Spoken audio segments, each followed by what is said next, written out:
Hello viewers, I welcome you all for this special program in our studio of Maulana Azad National Urdu University. Today our guest is Professor Bipin Jojo Sahab. He is from Tata Institute of Social Sciences. Currently he is the Dean of School of Social Work. So sir, I welcome you. Thank you. I want to know that how was your journey as a student of social work, as a researcher of social work, as an academician of social work?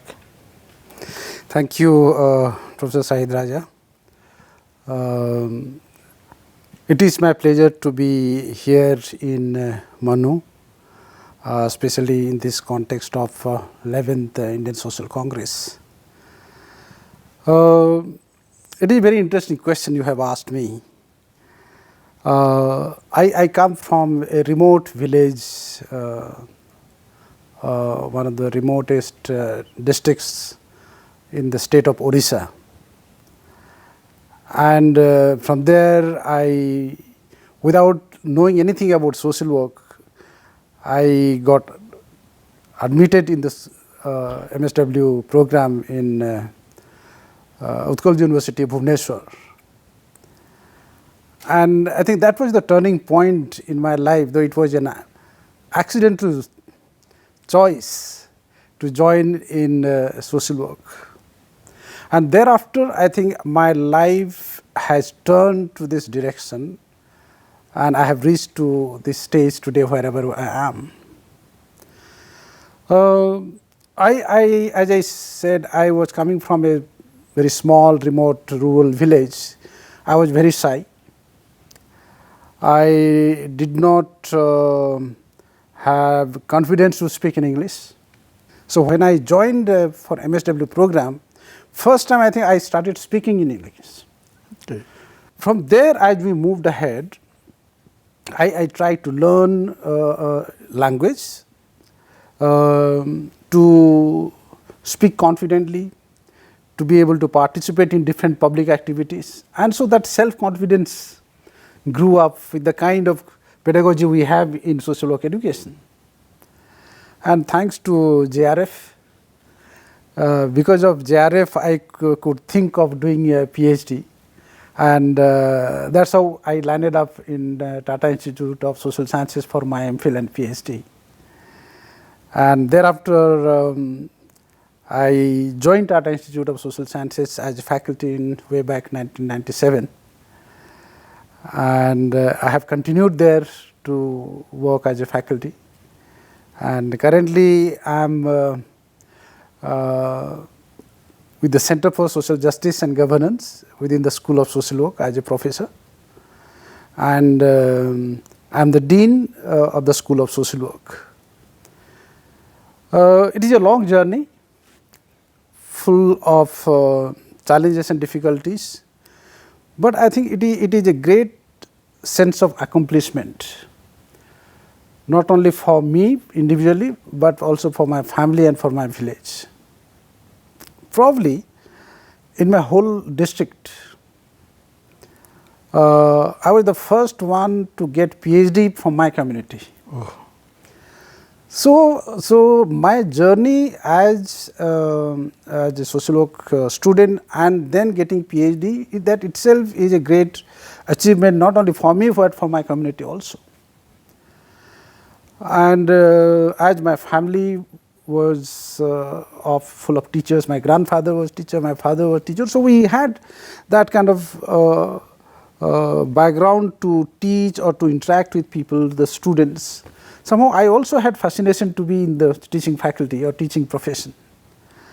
And since I belong to the tribal community, always I had desired to do something for my community. And so my master's thesis was on impact of industrialization on tribals, because my district is one of the most industrialized districts in the country. For my MPhil and PhD, again, I took up the subject of development, displacement and resettlement rehabilitation.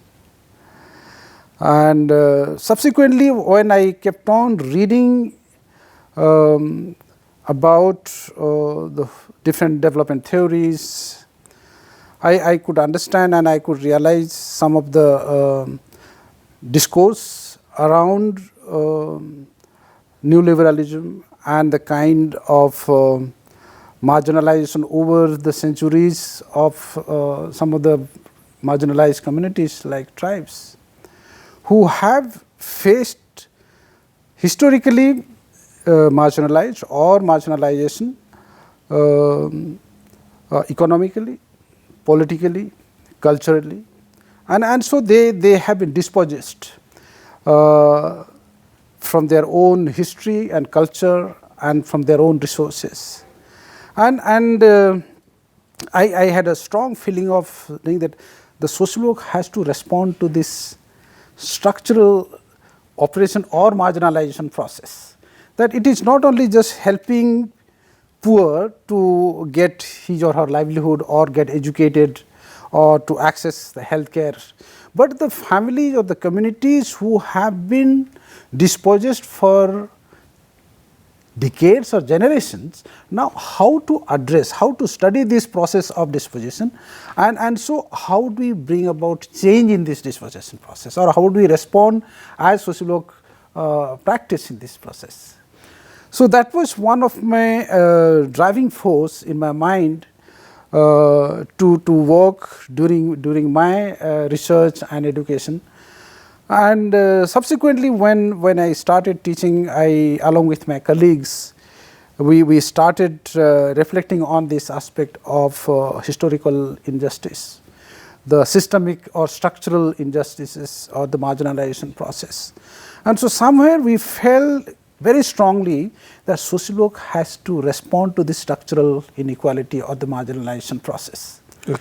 It cannot be addressed with the conventional sociologue practice. So somewhere we have to see that how we have to work on the sociologue practice, taking from the anti-oppressive sociologue practice or the black sociologue. Now in our Indian context, how we can have the tribe-centered sociologue practice, which will address the structural injustices. Okay, since you talked about the marginalized groups or the marginalization process, it is going on, and it seems that it is an ending process. Yes.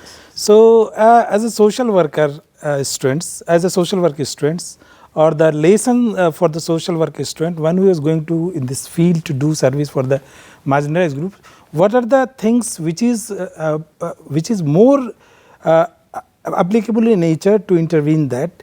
If you have some idea related with this from your experience, you can share with us. So for that reason, coming social worker may use that in their fields. Yeah,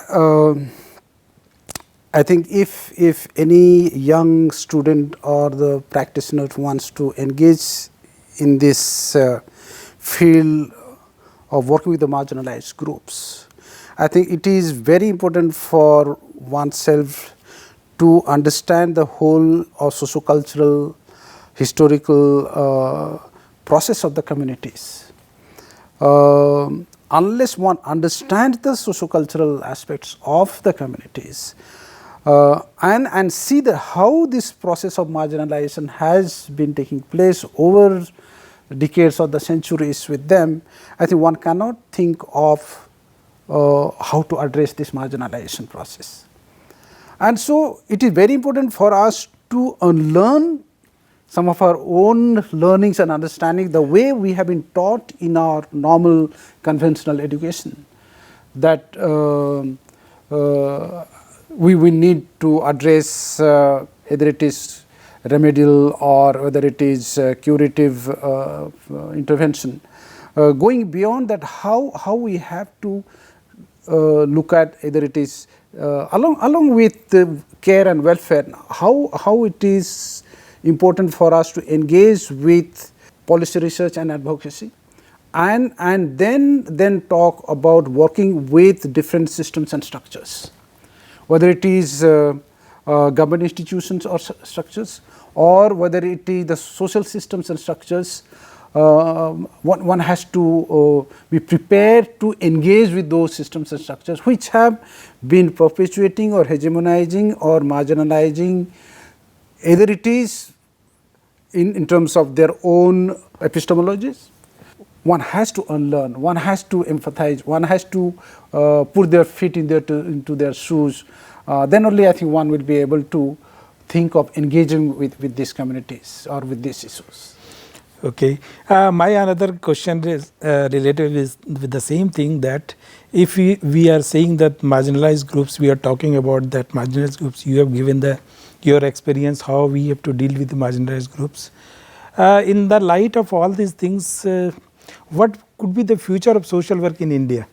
There is great future, no doubt, but it is not free from challenges. Yeah. Okay, so